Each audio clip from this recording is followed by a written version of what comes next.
Samantha Nestory is a horticulturist and naturalist at Stoneleigh, a natural garden in Villanova, Pennsylvania. Previously, she worked at the Morris Arboretum of the University of Pennsylvania in natural areas management and Sarver Ecological, an ecological consultant firm based in Wilmington, Delaware.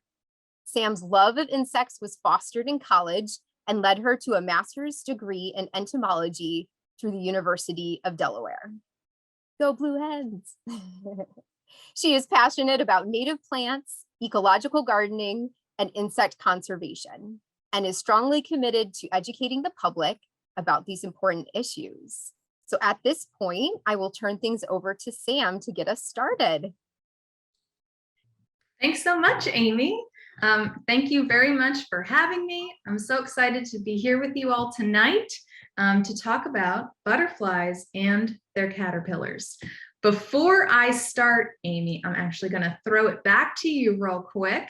And I just want to kind of get an idea from all of you about how much you know about butterflies, caterpillars, and gardening for them. So we're going to throw up a quick poll to go ahead and address those. Feel free to choose your option. There's 3 questions.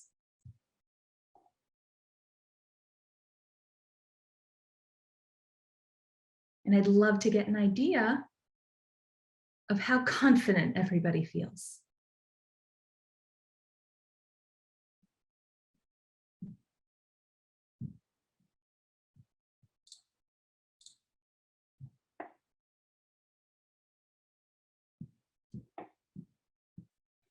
All right, so if you can see these results, it looks like we've got most people kind of falling in the neutral to not very confident, and that works great because that means that today's presentation is going to be really, really helpful for you all.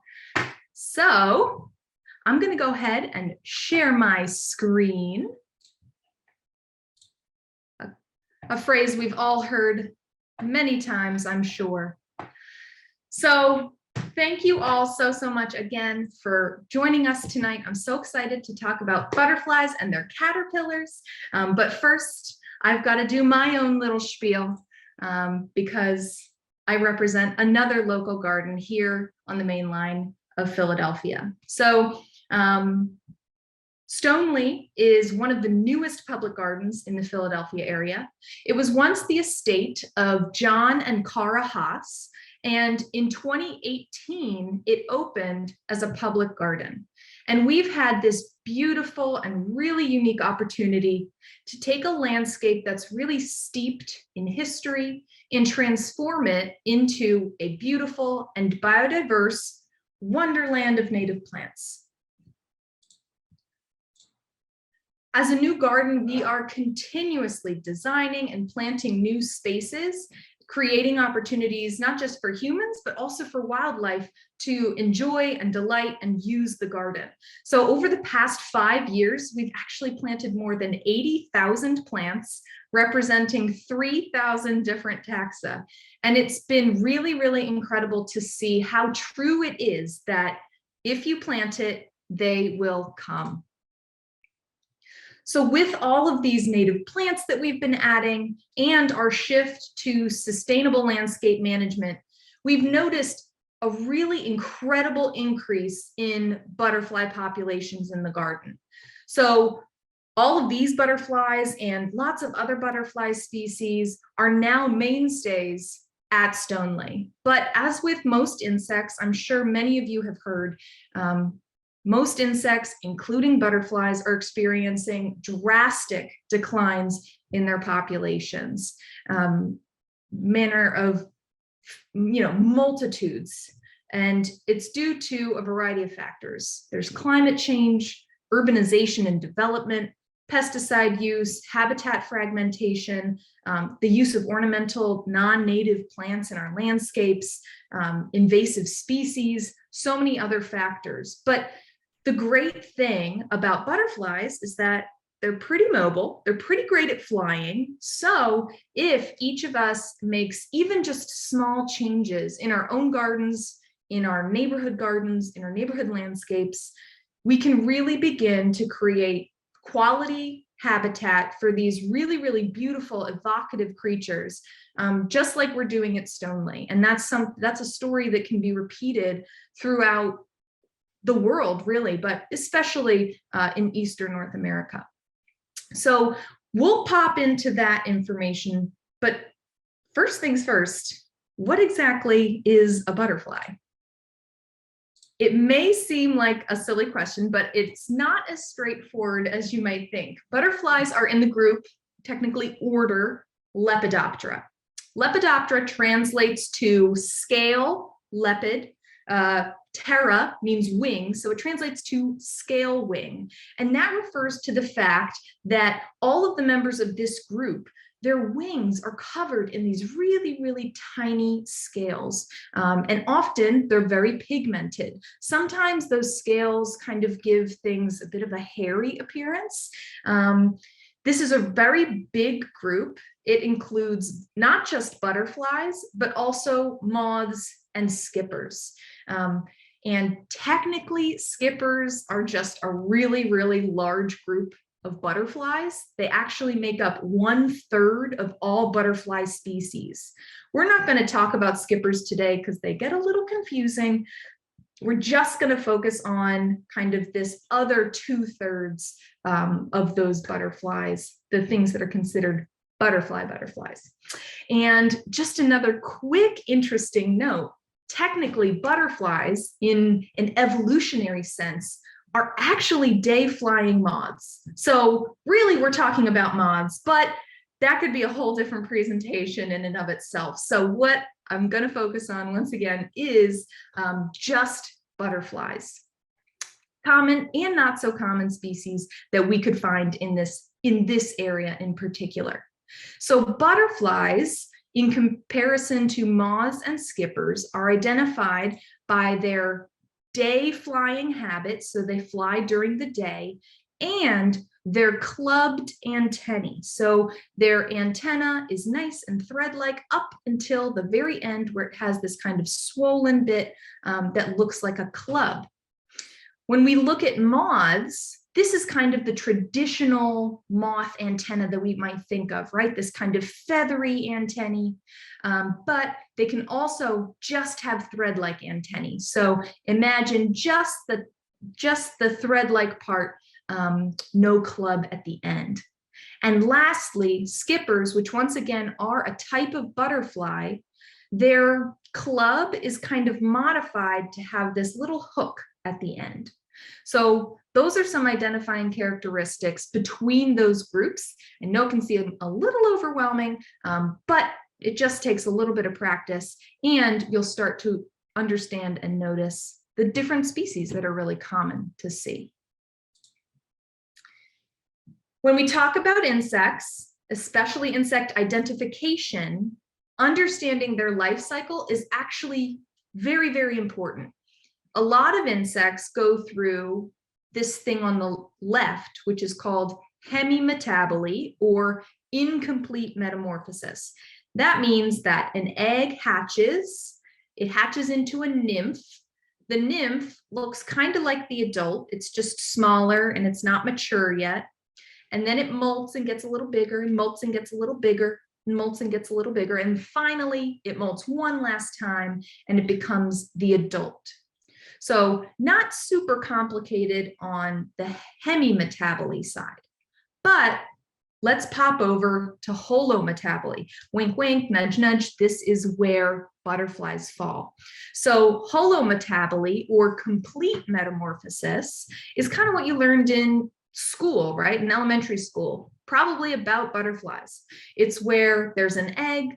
The egg hatches into a larva. When we're talking about butterflies in particular, that larva is called a caterpillar. And each of these different stages is called an instar. So that first really tiny guy, that's the first instar. And then it molts, and then it's the second instar. And then it molts again, and then it's the third, and then again and again and again, until finally, that big chunky caterpillar, generally the fifth instar, turns into a pupa, or pupates. And in butterflies, that's called a chrysalis. And then after a few days, that chrysalis emerges, it breaks open, and out flies the adult. So why is it important for us to know what holometaboly is versus hemimetaboly? And why is this important?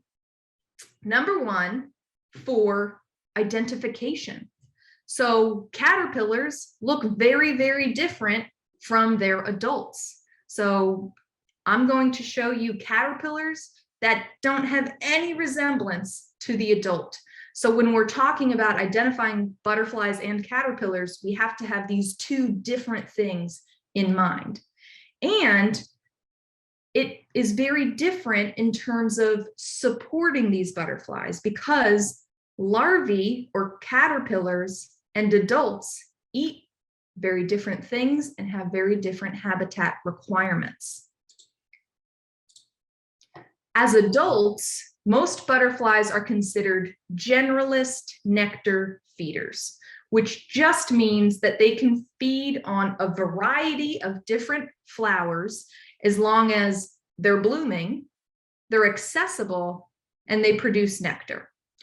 That doesn't mean that every plant is necessarily equal in terms of nutritional value. Studies have shown that native plants tend to provide our native butterflies with more suitable nutrition, because that's what our native butterflies are adapted to using for, decades, millennia. That's what they've been feeding on. So they're adapted to those native plants.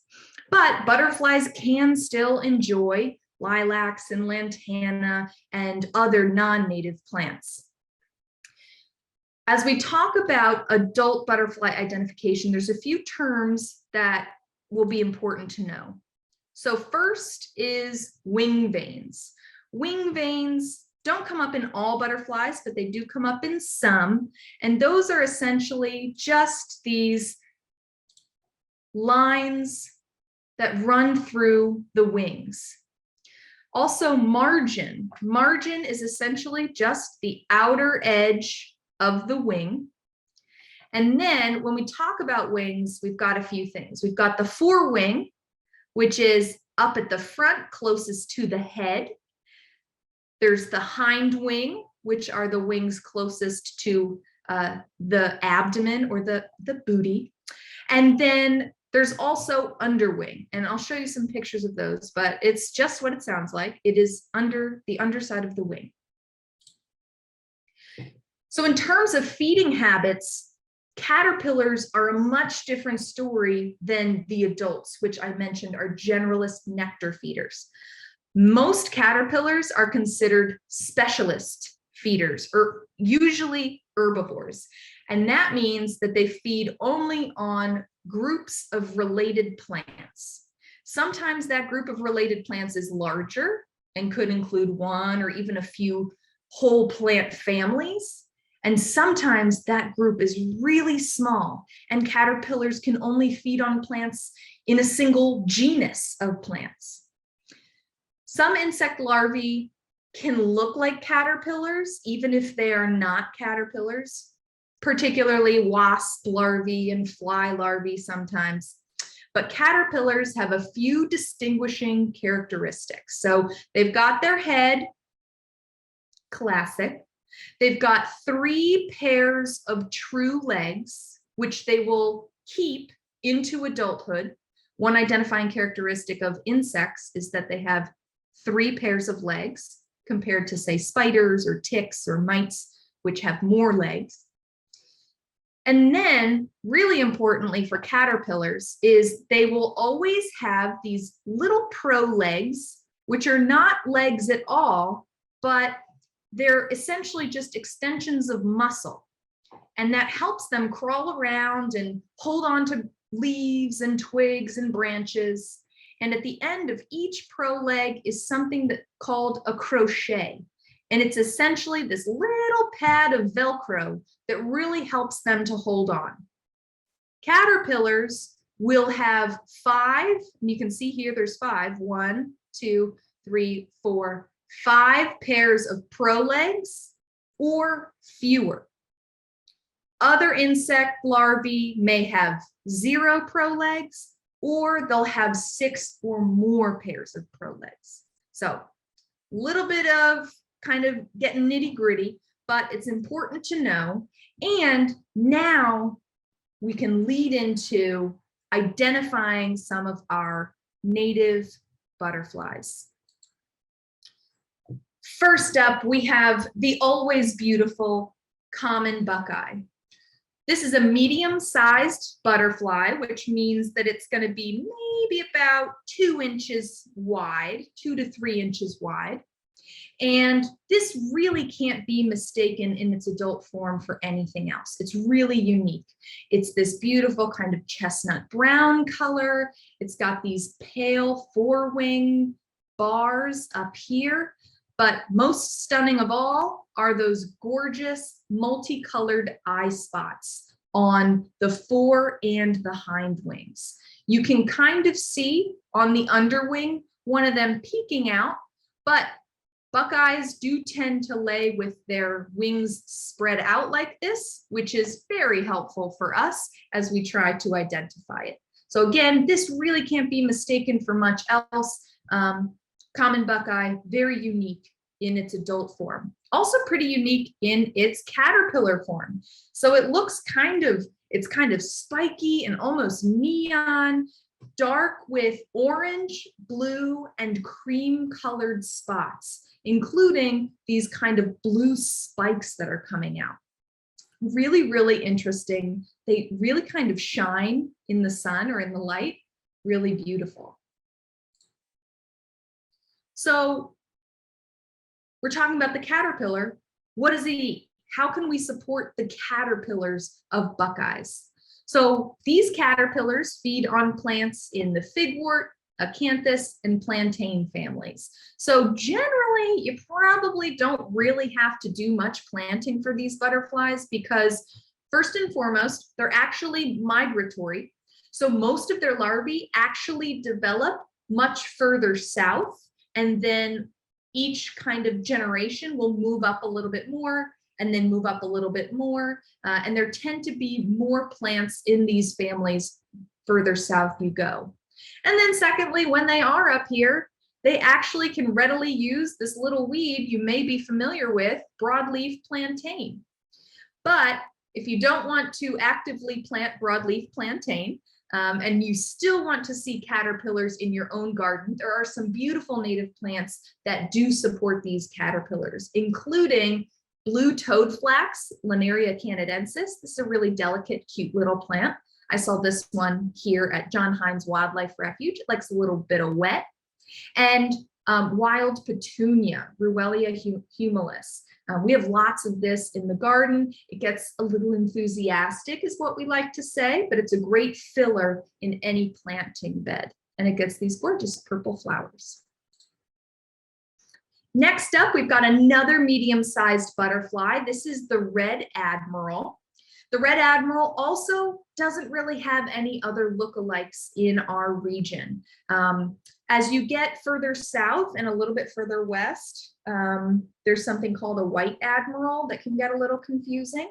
But red admiral in this region, nice and easy to identify. It's got this beautiful kind of dark brownish black color with these bright red-orange slashes through the wings. And also these white spots at the tips of the forewings.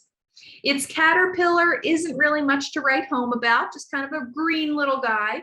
It is in the same group as the buckeye, which you can kind of see by the spikes that are on this caterpillar's back, but not nearly as colorful. It does have this kind of light green with these little orange spots and a dark head.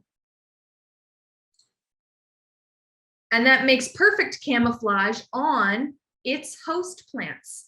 This is another butterfly you probably don't need to plant for, but it might impact what you consider a weed in your garden. So these red admirals feed on our nettles. They feed on nettles. So we've got wood nettle here on the left. This is a non-harmful nettle. as compared to stinging nettle, which is over here on the right. Sometimes this is actively grown. There are some medicinal properties to this plant.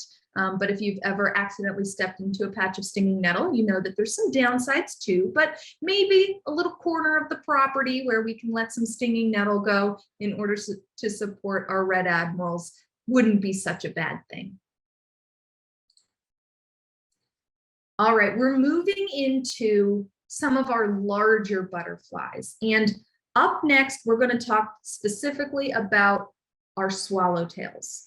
So first up is the Pipevine Swallowtail. The Pipevine Swallowtail is our least common swallowtail in this area because it's such a specialist, but we'll get to that in 1 second. So these are large butterflies. Swallowtail, name for a reason. They've got wings or tails at the ends of their wings. Underneath of their underwing, they have a single row of orange spots. If we look over here, you can see this single row of large orange spots on the underwing of their hind wing. We can also tell the difference between males and females. So males, unfortunately, of course, they're the beautiful looking ones. That's not always the case in the world of insects, but they're the ones with this really gorgeous dark blue that fades to this really blue iridescent hind wing.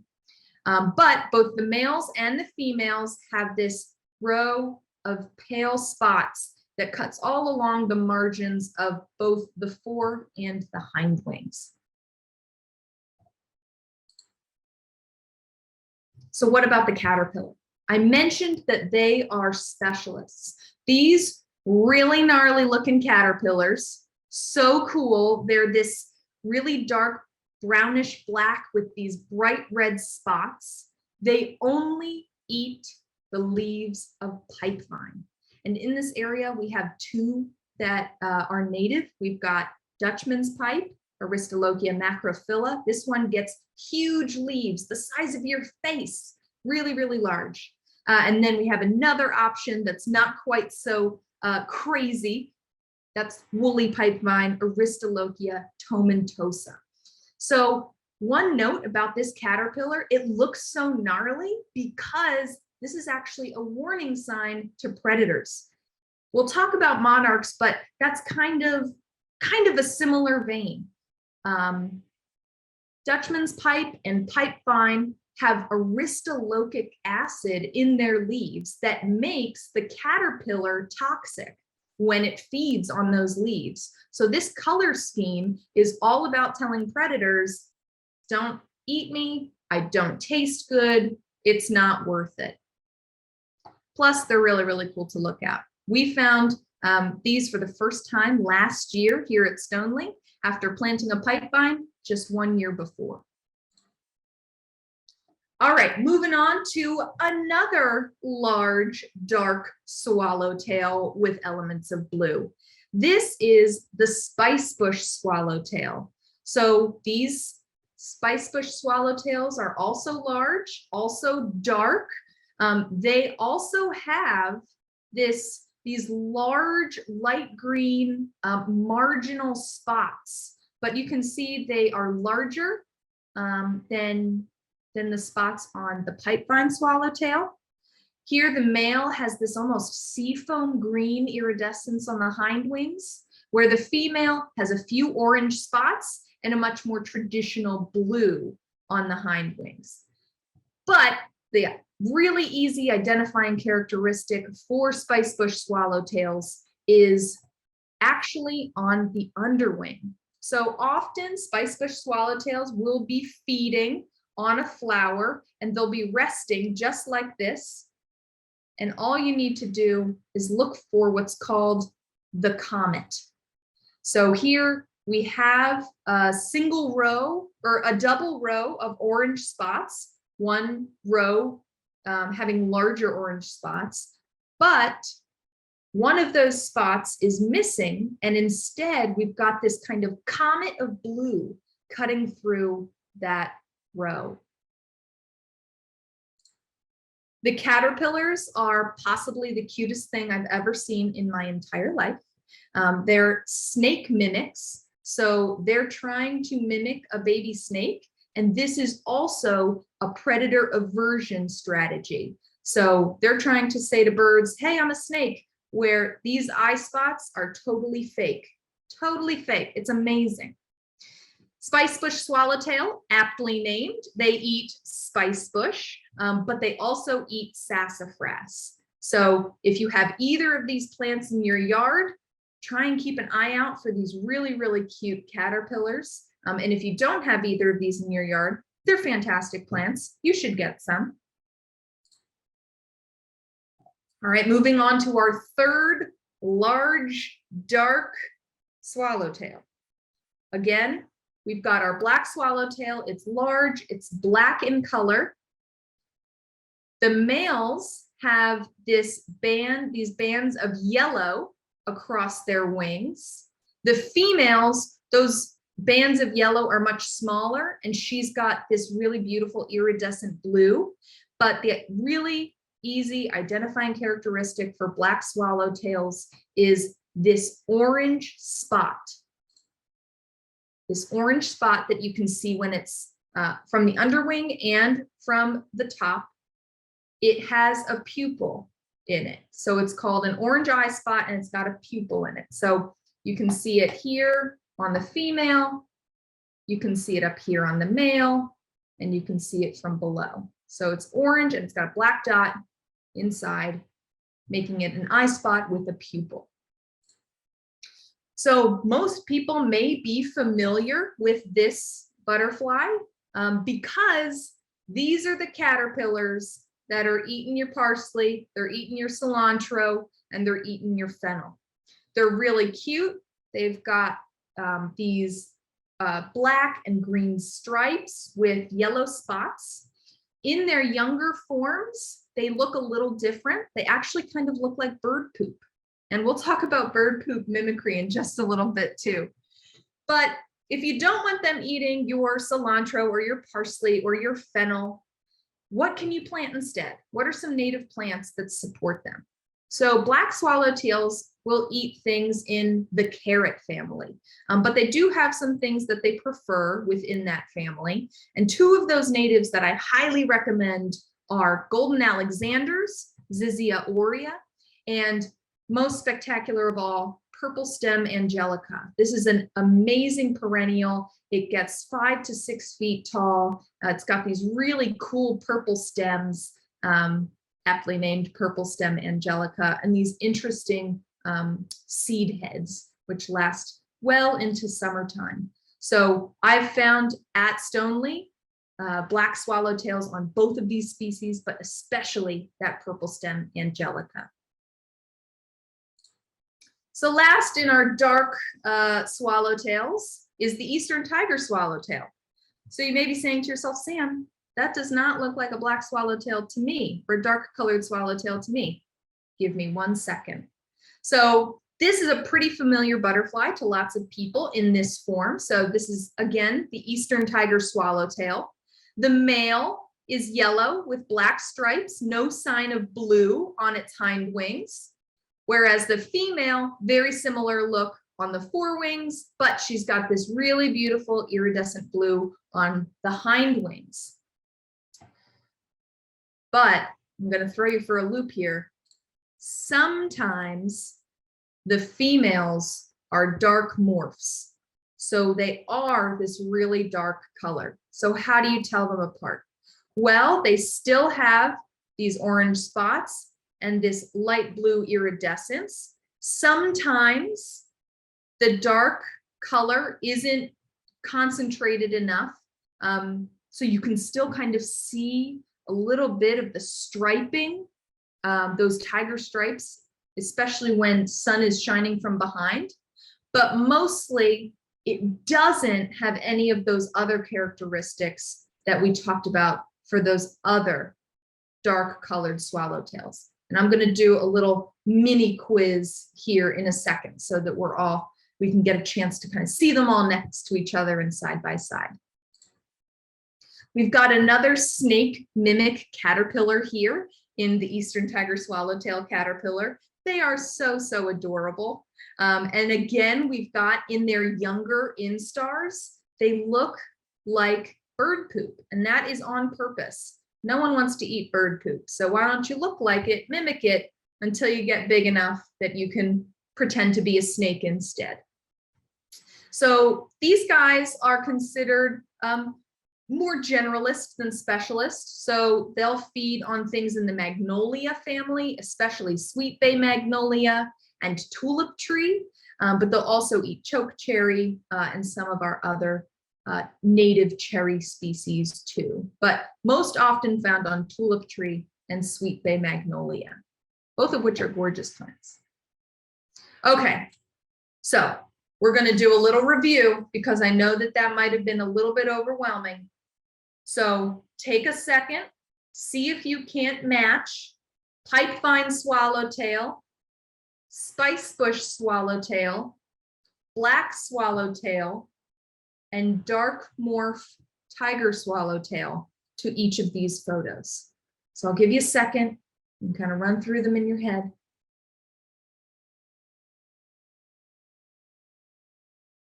All right, in the upper left, drum roll please. Correct, that was an eastern tiger swallowtail dark morph female. So you can kind of see how the dark color isn't as concentrated. You can see elements of this striping here. And again, she's got this kind of iridescence along the back, but with no eye spots on those orange, no orange eye spots with pupils. Next, that's a black swallowtail, identifiable by those orange eye spots with that dark pupil. And then going to the lower left, that's a pipevine swallowtail because it's got these small pale dots that are mostly just on the hind wing. And this one's a male because the hind wings are that really brilliant blue iridescent. And that leaves spicebush swallowtail for the final one. It's got these larger pale spots closer to the margin of the wing, and then this lightish seafoam green or kind of pale iridescence on the hind wings. All right, if you didn't feel good about that, you've got a chance to redeem yourself because we're looking at the underwings. I'll give you a second. We're going to start in the upper left. When you're ready. Yes, you were correct. I'm assuming you were all correct. That is an eastern tiger swallowtail, dark morph female. Again, none of those other identifying characteristics, and you can kind of see the shadow of those tiger stripes here. All right, we're moving down to the lower left. Yes, that was a spicebush swallowtail, identified by the comet bursting through that line of orange spots. Next up in the middle, we've got the pipevine swallowtail with that single row of large orange spots. And last but not least, the black swallowtail with its orange eye spot with pupil. So those can be pretty confusing. Practice helps a lot.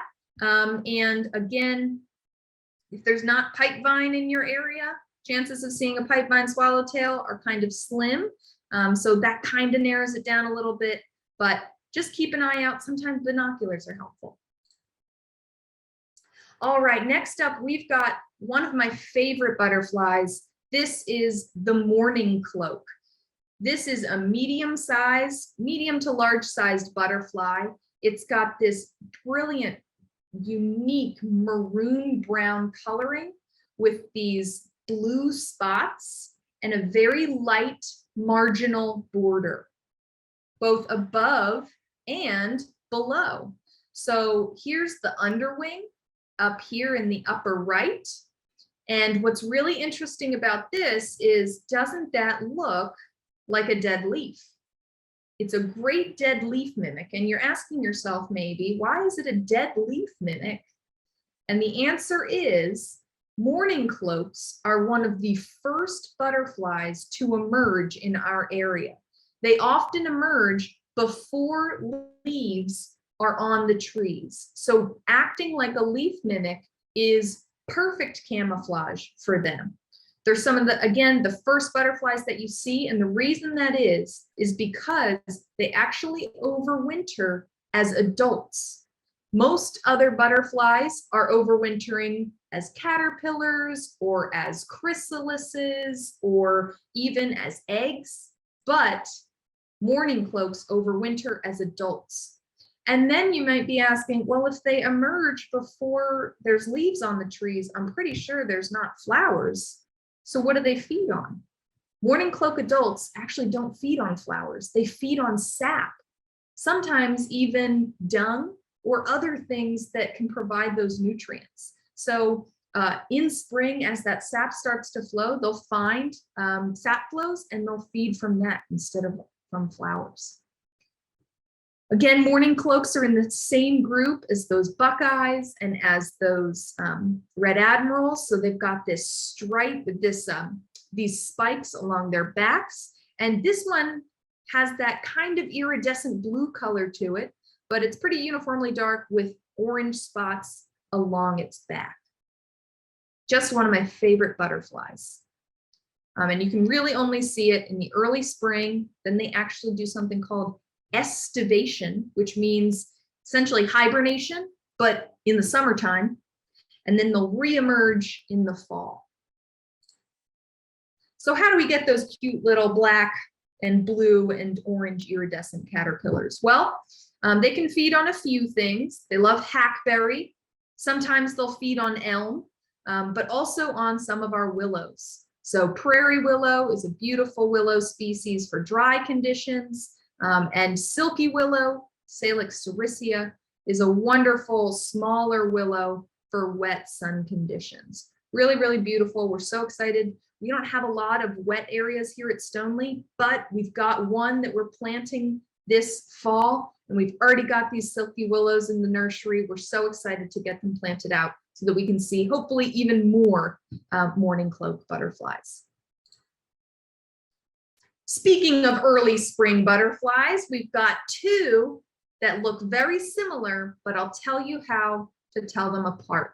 So first up is the eastern comma. This is a medium-sized butterfly. It's got this really irregular, beautiful margin. Looks really delicately cut. It's orange with dark spots when you're looking at the tops of the wings.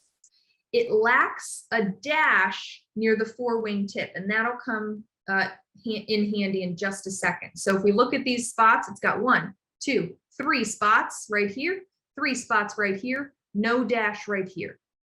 But where it gets its name, it's got this silvery comma on its underwing. Silvery comma on the underwing. And it's amazing. This actually will shine in the sun. So you're like, oh my gosh, how am I going to see that? Well, if you get the right angle, it'll actually shine at you. And then its caterpillar, also spiky, but kind of this interesting, but not super showy, light yellowish cream color and dark brown. So if there's a comma, there's got to be a question mark too, right? So they look very similar, but we talked about instead of a comma, it's a question mark. So that comma is kind of broken. So it looks like a question mark instead. That's where it gets its name. And over here on the top of the wing, we've got 1, 2, 3 spots plus a dash, plus a dash. They're a little flighty, so sometimes it's tough to find these. Again, binoculars can be your best friend, not just with birds, but also for butterflies. Caterpillar, kind of a similar look, but it's got much more orange in it. So how do you attract these cool caterpillars? Well, these guys feed on kind of a variety of things. American elm, unfortunately, this is becoming much less common due to Dutch elm disease. They will feed on false nettle. This is it's not a super showy plant, but every once in a while it'll pop up in a forest understory or on forest edges. So it might find its way into your yard. But where we've seen them here at Stoneleigh is on common hops. Yes, there is a vine. It's called hops. It is native. It's got these really, really cool kind of seeds. Again, it is hops. So really, really ornamental, despite the fact that you might not think of hops as an ornamental vine. All right, I won't spend too long here. I think we're all familiar with monarch butterflies, but do you know how to tell the difference between a male and a female? We can cover that right now. So caterpillars, extra cute. They've got these black, yellow, and white stripes on them. The adults are orange with these beautiful black veins. Females have large, thick veins on their hind wings. Whereas if we look at the male down here, the veins are thinner and they have a spot on each hind wing. So they've got 2 dots and the females just have veins on their hind wings. And this is actually something that you can see with the naked eye. No binoculars needed for this one because monarchs tend to be pretty cooperative when you're trying to identify them. So if you're familiar with monarchs, you're familiar that they can only eat milkweed, and milkweed is their favorite. And even among the milkweeds, they have favorites. So we've found most of our monarch caterpillars on butterfly milkweed. It's this gorgeous orange flower, can tolerate sunny, dry conditions. And we've also seen a lot on swamp milkweed, which is this one in the lower right. Beautiful pink flowers, like sunny, wet conditions. And we haven't seen any on purple milkweed, but I thought I'd throw it out there just in case. We don't have a large stand of purple milkweed, but gosh, it's so beautiful. And hopefully the monarchs can use it because it's really, really beautiful, adds a really nice color to the summer garden.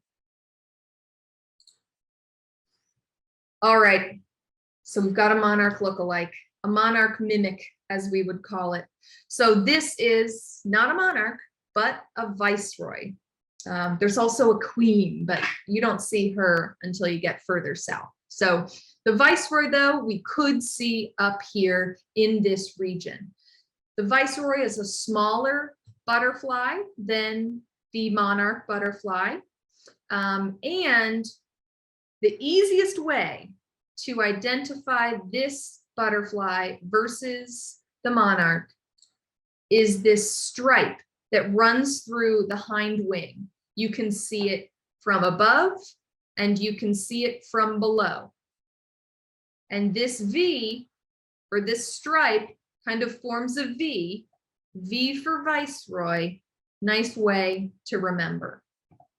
Their caterpillars are, again, bird poop mimics, really, really cute looking. And they've got these little tufts of spines here that can help with identification. When we look at bird poop mimics, they tend to have the same color patterns, same color palette, because they're all trying to mimic the same thing. So viceroys are often found in wet areas, usually more towards the coastal plain.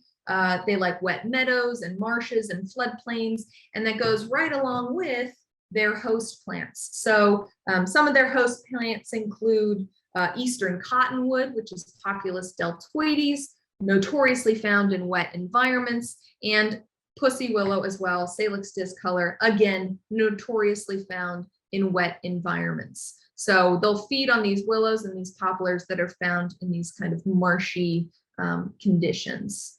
So might not find a viceroy around here, head east a little bit and you should find some.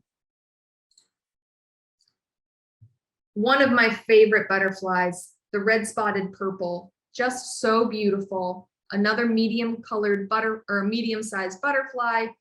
It's got this beautiful blue iridescence with these reddish orange spots, not only at the tips of the forewings, but also all over the underwing. It does not have tails. Some people confuse this for a swallowtail.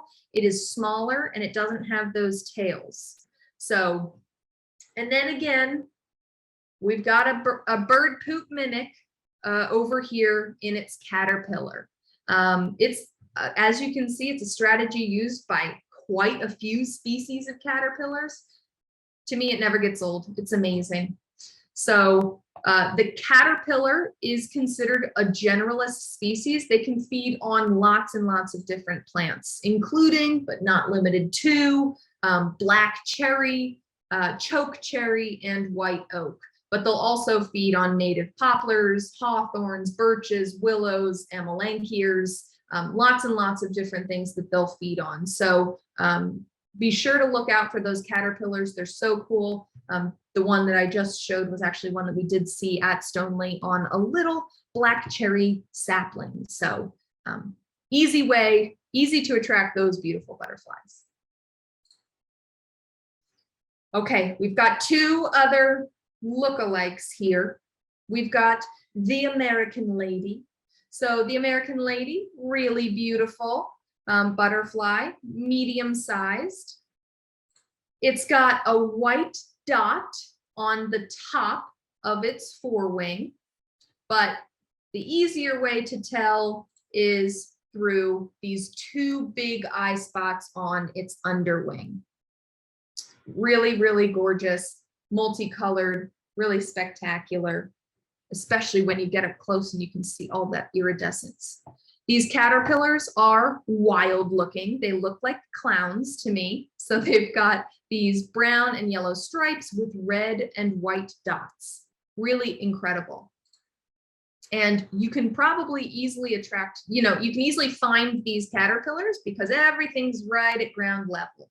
They feed on rabbit tobacco, pearly everlasting, and pussy toes, all of which you can see kind of have this interesting silvery foliage, silvery leaved pattern amongst them.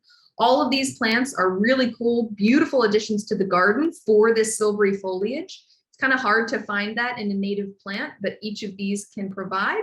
And it makes looking for caterpillars nice and easy again, because everything's at ground level.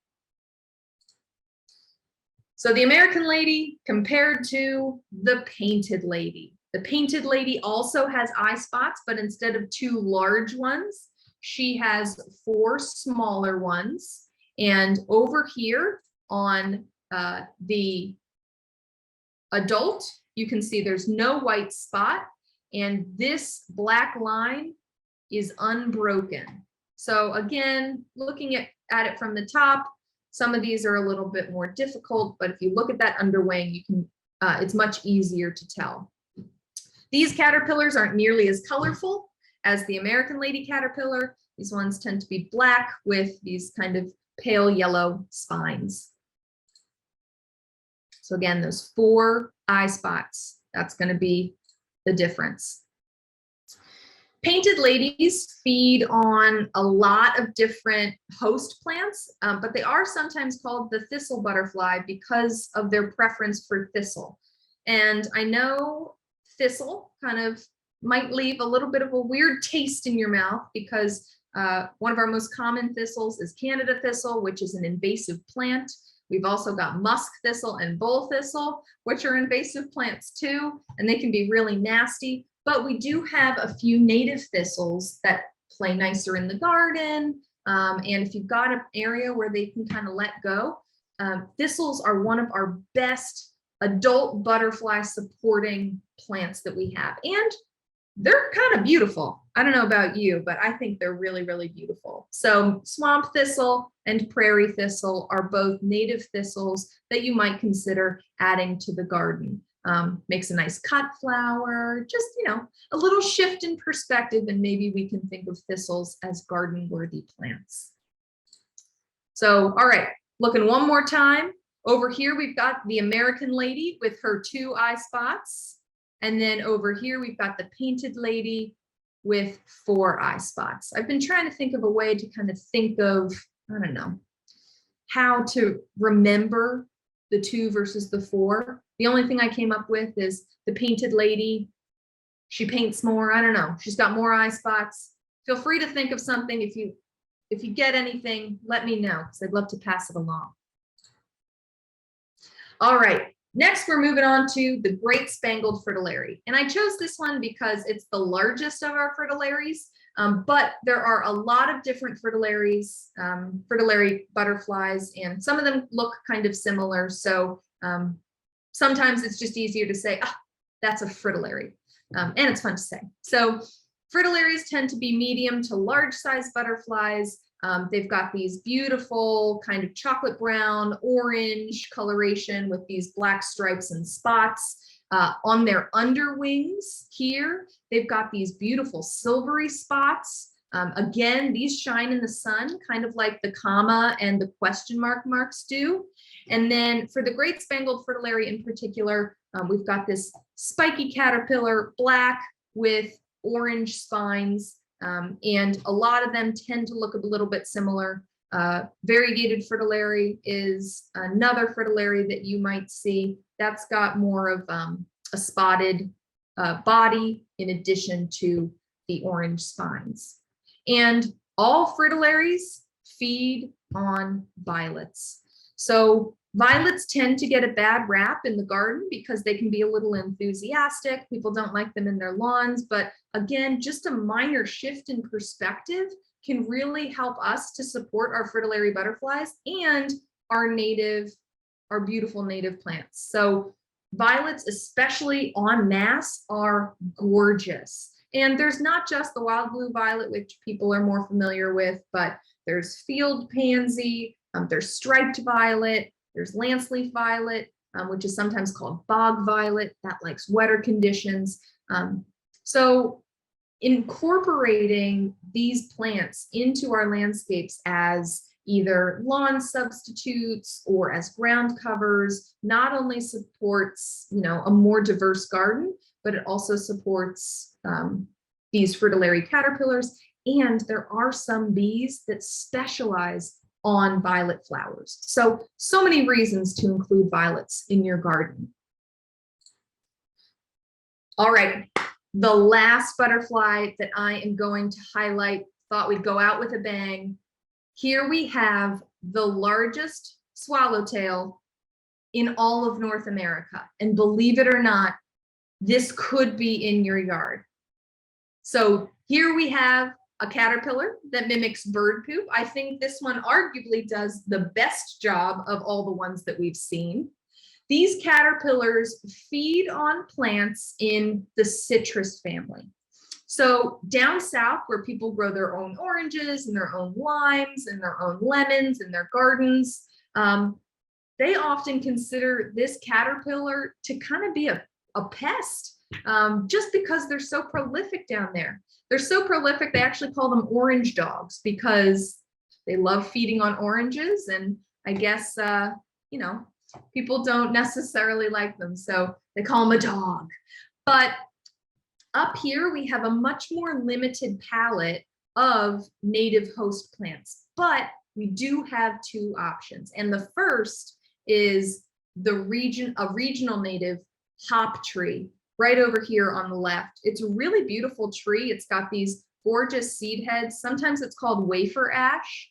And then the second, which I don't have a picture of, is sometimes called toothache tree, but it's Xanthoxylum americanum. And that is a very prickly plant. Maybe not for the average gardener.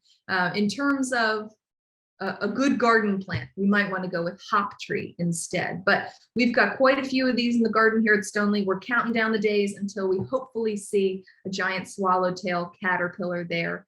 Again, this is the largest swallowtail. You can't miss it. It's big and it's got this bright yellow cream stripe right through the forewings.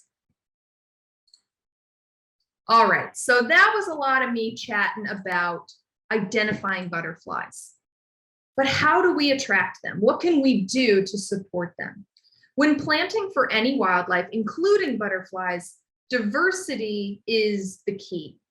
Biodiversity begets biodiversity begets biodiversity. So a greater diversity of plants supports a greater diversity of wildlife.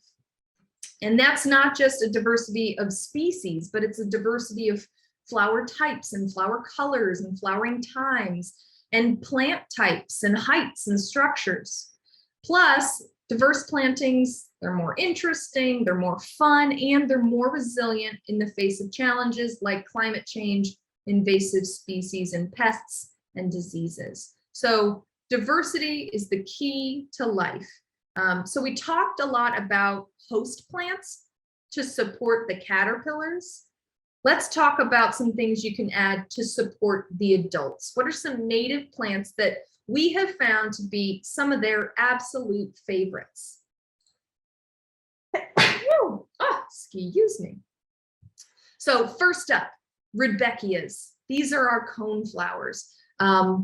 Black-eyed Susan, brown-eyed Susan, cutleaf coneflower. Each of these is wonderful at supporting butterflies, especially our smaller butterflies like our skippers.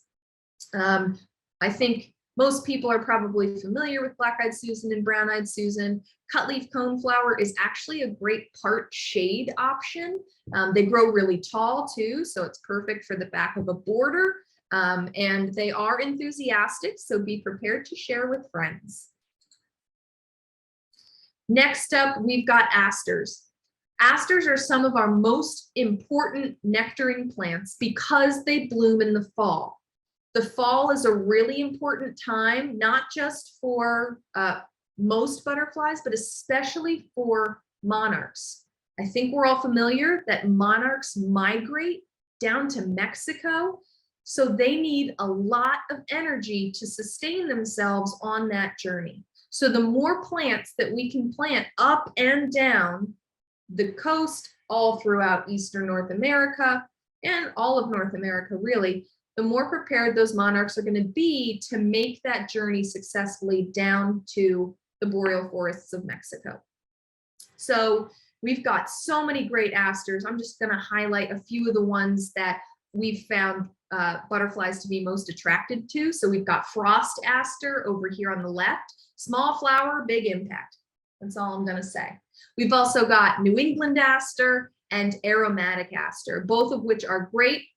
Aromatic aster tends to bloom later, so you're supporting butterflies later into the season, and it's got this really beautiful kind of periwinkle blue color. Cone flowers. Love cone flowers. They're great for butterflies.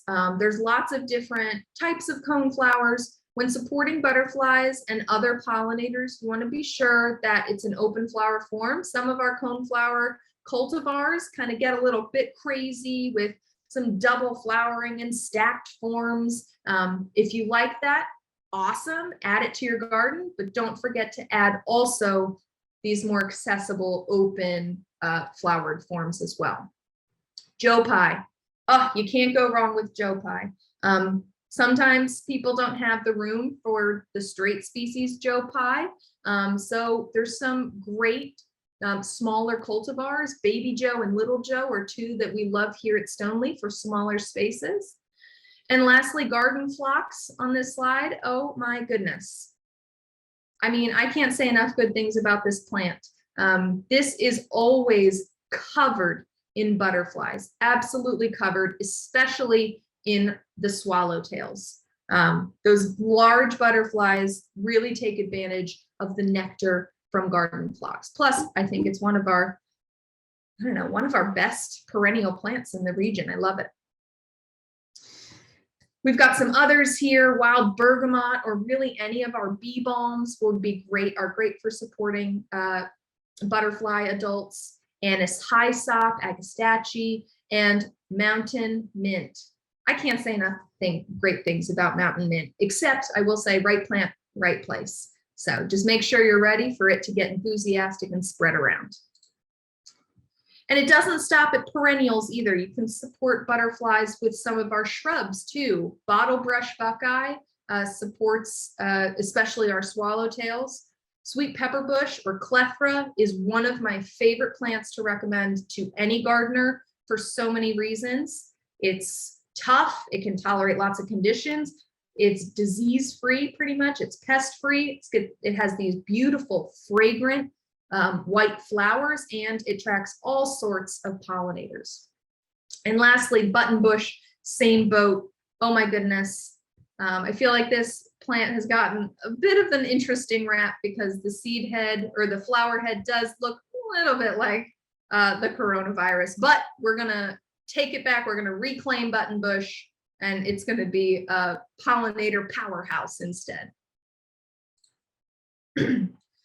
So not only does plant choice have a huge impact on butterflies, but garden maintenance does too. So one of the most impactful changes you can make in your garden in terms of maintenance is leaving your leaves whole and in place wherever possible.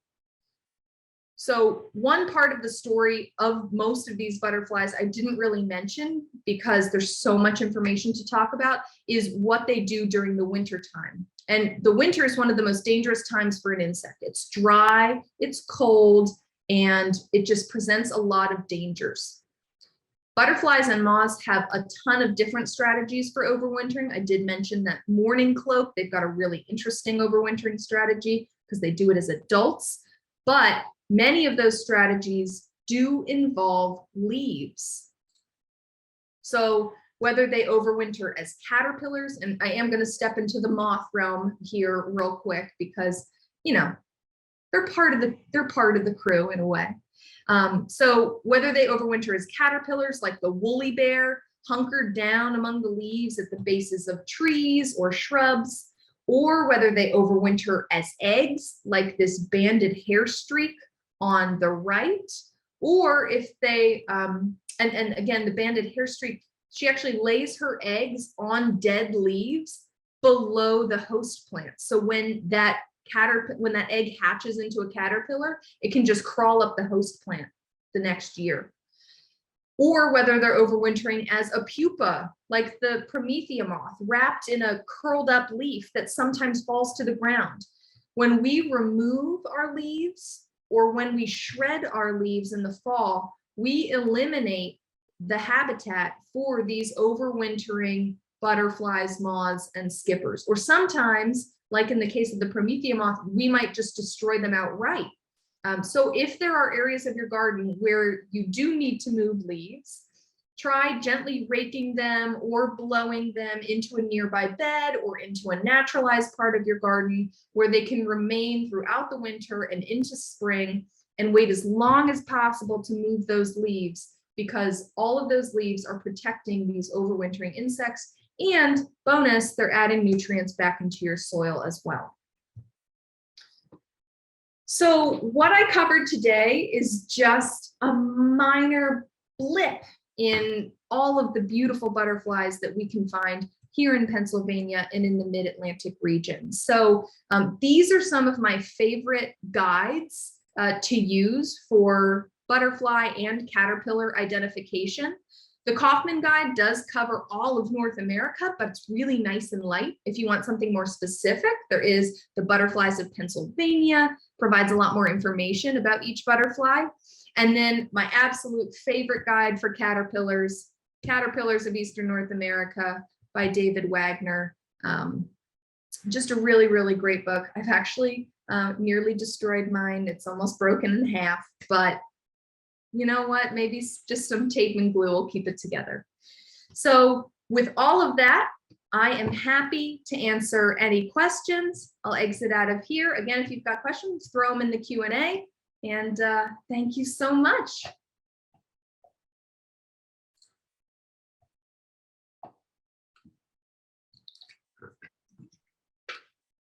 Sam, that was wonderful. Thank you so much. That's so much information. I love it. And I absolutely love as well the spice bush swallowtail. I feel like almost all the pictures that I have taken of them as adults are on wild bergamot. It's so funny. That must be one of their favorites. They really love it. Yeah, it's amazing. They absolutely love it. Wonderful. So I'm going to pull up the Q&A and see what we got. So our first is kind of a comment, and maybe I'll just throw it back to you. I know you refer to some guidebooks, which are awesome. This person said she chose confident in your poll because she has the iNaturalist and Seek apps. Do you use any apps for also identifying butterflies and caterpillars? Yes, and those are actually the ones that I use. So iNaturalist and Seek are my favorite. They are created by scientists, and it's a community science-based app. There's lots of organizations that use that information, and I find them to be much better at identifying things than some other less specialized and less scientifically informed apps. So yes, iNaturalist is the one. If you can get a photo, sometimes that's the toughest part, right? Is getting a photo. But once you get that photo, iNaturalist is my favorite. Because it also kind of has these experts who are on there who can really confirm and make sure that any identifications that are made are correct. Great. And for those of you who are still out there listening, I'm going to put together a resource list and add the recording once, again, I have a chance to process that. I'll have that all on a web page for you guys to view very soon. So stay tuned for that, and I'll add those apps to that resource list as well. So let's head back to kind of the beginning when you were talking about the anatomy of a caterpillar. Talk to me a little bit more about prolegs. Someone was asking to a reminder of what the function of prolegs are. Sure.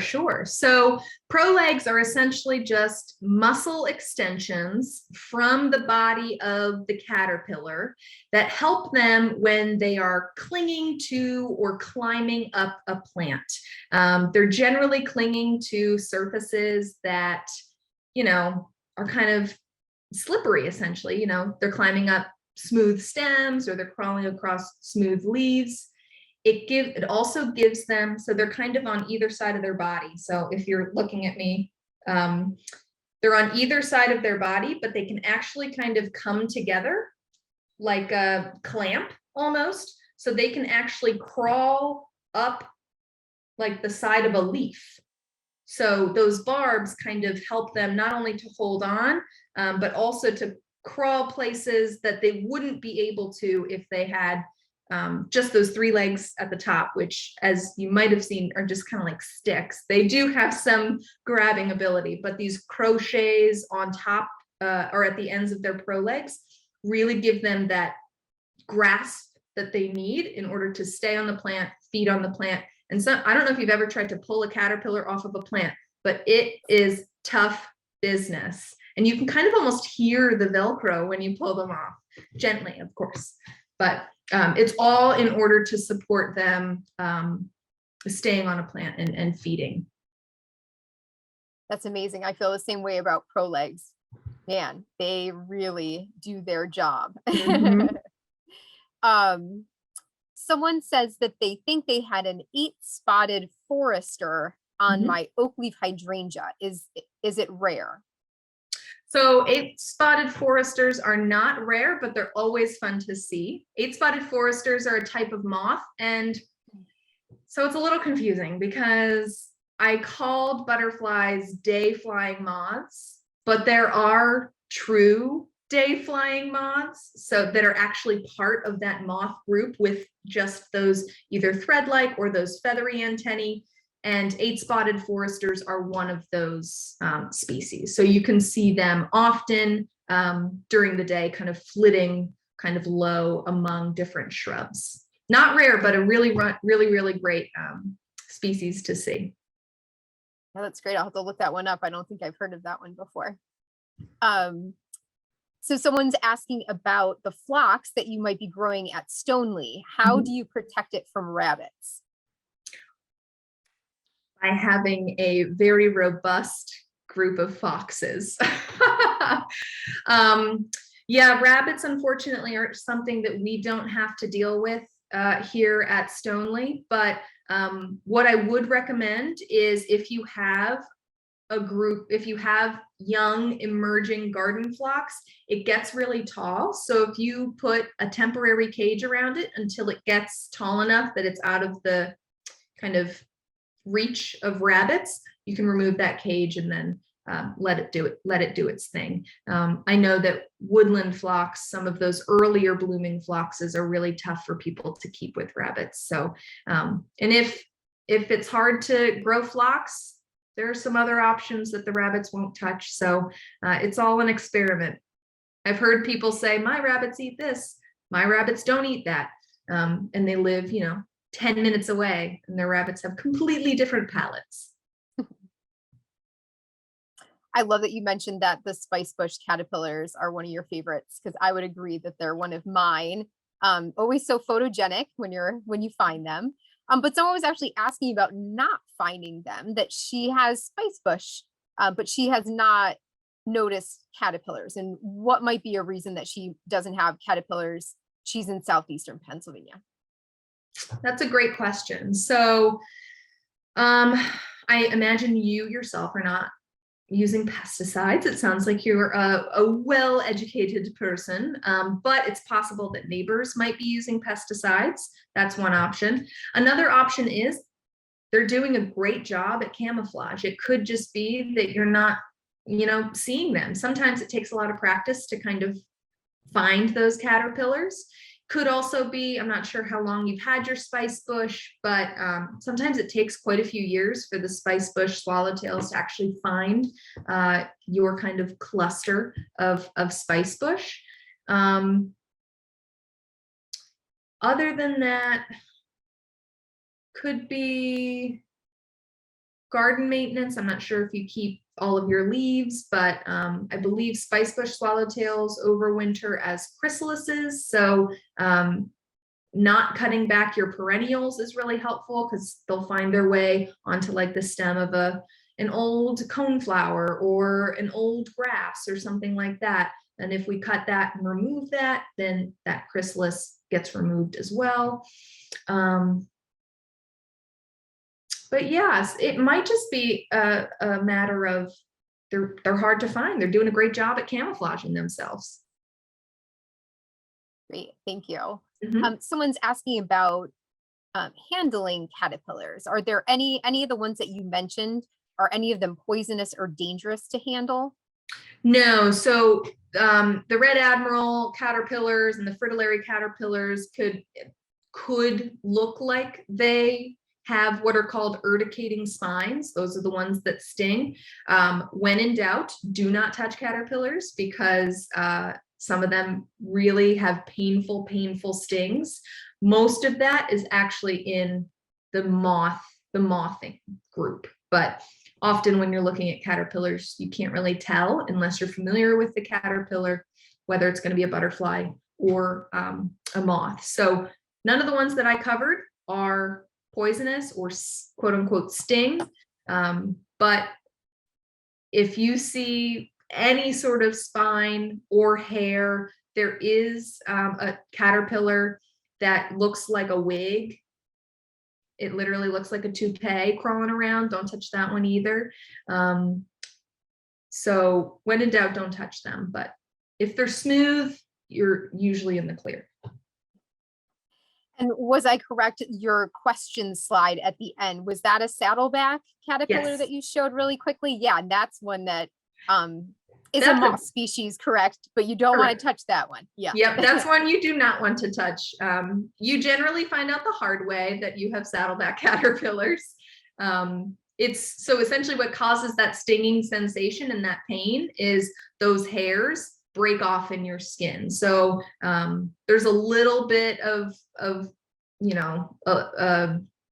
kind of liquid in there that makes it more painful, but mostly it's the physical disturbance and the physical pain from the hairs. This question is in reference to the Painted Lady slides when you showed some thistles. Were the thistles you showed host plants, or were they recommended as nectar sources for the adults? Both, actually, both. So thistles serve as host plants for painted ladies, along with a variety of other perennials. They are generalists, so they can feed on lots of different things, but I felt it was a great way to highlight the fact that thistles do have a lot of benefits. And if we can include more natives in our native thistles in our gardens, that would not be a bad thing. Thistles are often a really, really great source of pollen or source of nectar for our butterflies. It's just the shape of that flower, the color, it's just perfect, but it also serves as a host plant. And in fact, the saddleback caterpillar was also found on a thistle. Extra pokey experience. Yes.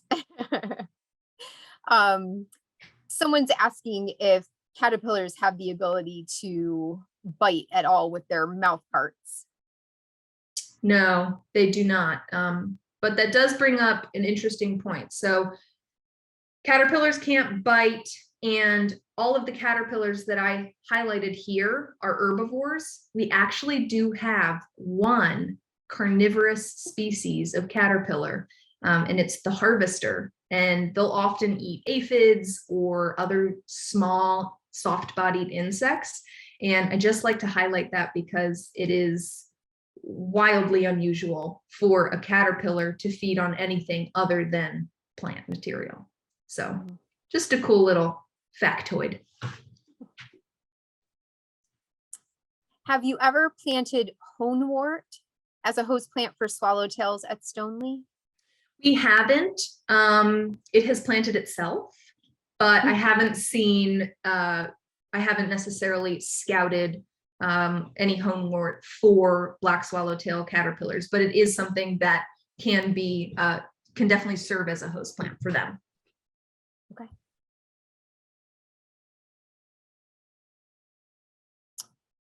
So we know that a lot of things also eat caterpillars. We talked a lot about what caterpillars eat. Someone's asking just for a little bit of advice on how do you keep birds from eating caterpillars? Is it worthwhile to put caterpillars in containers with a screen and to feed them separately? That's a great question. And I would say that if you've got birds feeding on your caterpillars, then you're doing something right. You know, it's all part of the ecosystem, and our birds need to eat as well. If any of you have seen Doug Tallamy talk at all, especially about caterpillars and how they support birds, it can take up to 9,000 caterpillars to raise one brood of bluebirds. So if we have caterpillars in our gardens, we're helping to feed that next generation of birds. I know it's really hard sometimes to see your caterpillars disappear, but that does mean that you're doing something right and that everyone's kind of coming together. The picture's all coming into, you know, pieces are falling into place. If you want to raise caterpillars, do it outside. There have been studies that have shown that people who raise caterpillars inside, those caterpillars get really confused when it comes to like migration season or mating season. So if you do want to do that, make sure you do it outside and keep really, really good eyeballs on everything, and make sure that you let them out when they're supposed to be let out. Sometimes those environments can also be kind of disease vectory environments. So if you do it safely, you can do that again safely and do it outside. Great. I think when you and I were talking before we let all of our friends in tonight, you had mentioned the butterfly in this question, but I'm going to see if I'm right. Can you take a stab at identifying a small, bright blue, fast butterfly? Yes. The skipper. Yeah. I can do my best. So generally it's going to either fall into the blue or the hair streak group. Hair streaks have small little tails. The blues and azures do not have little tails. I would say if you saw it recently and it's flitting very quickly and it's that beautiful pale blue color, I'm going to go with it's a spring azure. That's my guess. I think that's a good guess. Someone's mentioning about morning cloaks and how they are sap feeders. Do they do that throughout the year or just early in the season when there's no other nectar sources? So they just do it early in the season. And that's because I think I mentioned that they do something called estivation. So they essentially go into hibernation, but for the summer. So they'll feed on sap for a little bit, they'll mate, they'll lay their eggs, and then the adults go find a place that's safe for them to stay for the entire summertime. So they don't need to feed after that because they're essentially in hibernation. And then they reemerge in the fall when leaves are starting to fall. And so that might be a point where they might supplementally feed on some late blooming flowers. But again, they'll also they'll feed in mud, they'll feed on dung, they will feed on carcasses as well, which is kind of weird because it's such a beautiful butterfly, you wouldn't think. And they will also feed on sap, although sap is a little bit less common in the fall than it is in the spring.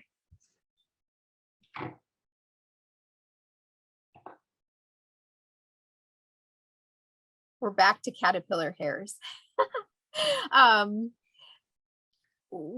What first aid would you follow? What protocols would you follow if you got into, if you touched that caterpillar that looks like a toupee crawling around? Yes. So the toupee caterpillar hairs. The toupee one packs quite a punch. So the best thing you can do is ice, because essentially what's going to happen is an inflammatory reaction, and you can take an anti-inflammatory. Other than that, it's just going to take time. There's no like pulling out the spines or anything like that, no using tape or anything. Your body will get rid of them on its own, but ice and anti-inflammatories are going to be your best friend. Oh, I see someone in the chat that said, I've seen morning cloaks on dog poo. So even more confirmation. There you go. Research has shown. Someone was following up with your morning cloak comment. How long do adult morning cloaks live? They are actually also one of our longest living butterflies. They'll live for 10 months. 10 months.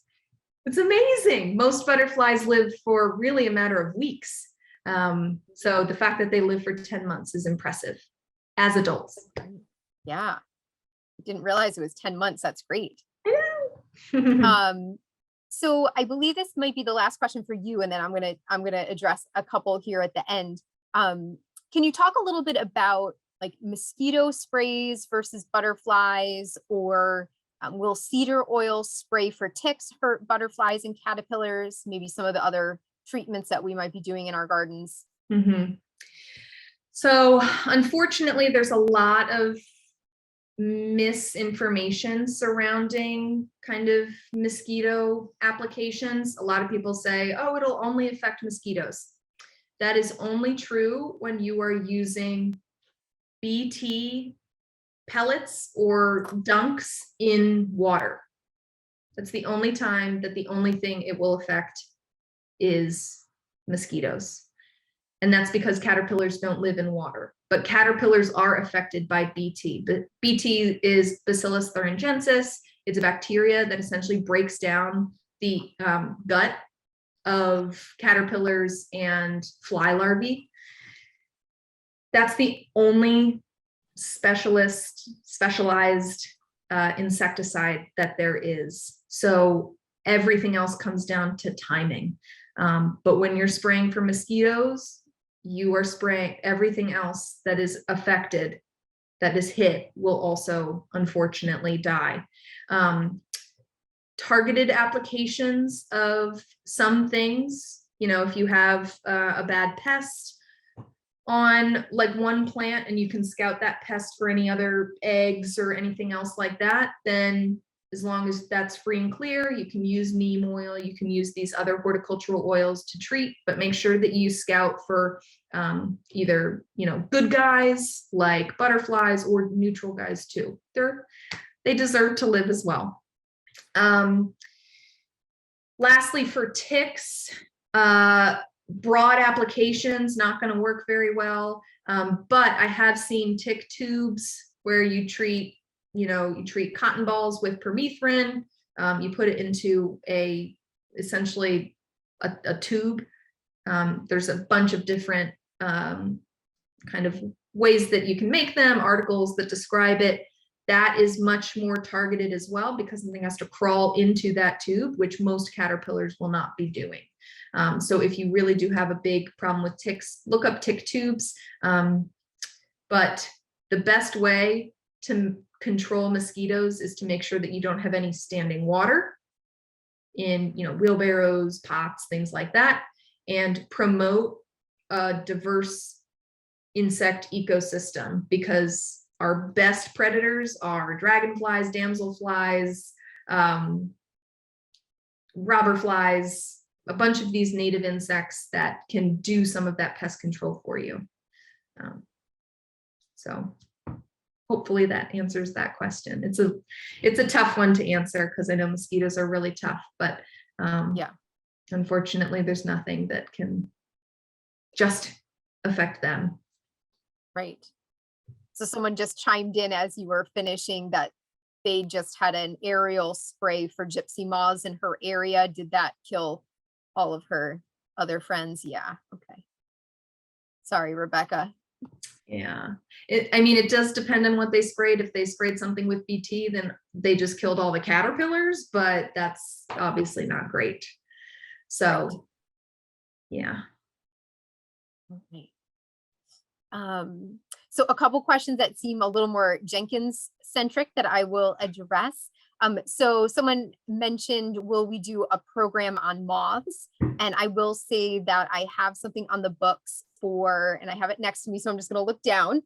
Saturday, July 30th, we're going to do a moth night again. We did one last week during National Moth Week, and we're doing one again this year during National Moth Week. So we're going to it'll be a little bit of an indoor presentation, and then we'll go outside where we have sheets and lights set up, and we'll look for our moths. It was super fun last year. We're looking forward to that again. So I can even try to put that link in when I send out the other resources in the recording. And then someone had a question about, has Jenkins been planting to attract butterflies? And my answer in general is yes. There's so much, as you've now learned from Sam, that attracts butterflies in any of their stages. So I would say between the woodland species, we have a lot of great stuff in our woodland walk, from nectar as well as host plants. And then our wonderful pond area, that is our most full sun spot, which is where we get a lot of our adult butterflies who prefer to be more out in the sun. We have a lot of great nectar sources for them, from wildflowers to also host plants. And our current, one of our current Hamilton fellows, her project is to redo the upper wildflower bed, and she's focused like pretty much all of her plants on being pollinator plants. So not only butterflies, but bees and beyond. And that will be coming online here in the next, half year or more, as she's developing that project and getting that into place. And next week, which this must be one of Sam's favorite holidays, is National Pollinator Week. So National Pollinator Week is running June 20th through the 26th. And we will have various activities throughout the week. We'll also be doing social media posts focused on pollinators. So you can check that out. And I'll make sure that I put that link again in the resources for you guys, but keep an eye on some of those. And yes, I think Jenkins definitely is native plant focused, not our entire collection, but we're definitely native plant focused. And we're also, how can we support the greater ecological picture, like Sam has been explaining tonight. So there's a lot to think about and to, dive deeper into our collections at Jenkins. So thank you for that question. So I appreciate everyone for being with us tonight. We're slightly over 8:30, so I want to be mindful of time. Our next month, on July 21st, our third Thursday lecture is going to focus on rare, threatened, and endangered plants in Pennsylvania and the unique habitats that they live in. So stay tuned for all of that. I am currently building all of our summer and fall programs. And so they will be released here as soon as I can get all of those things in. We have a lot of cool things coming up. So thank you again for being with us tonight. And Sam, thank you so much for such a wonderful presentation and such a nice, easy way to look at our butterflies and caterpillars and learn to identify them. So thank you again, Sam, for taking the time to be with us. And thank you everyone who's still with us. And I will send out the recording as soon as I have it available. All right. Good night, everybody. Thank you Take care. all.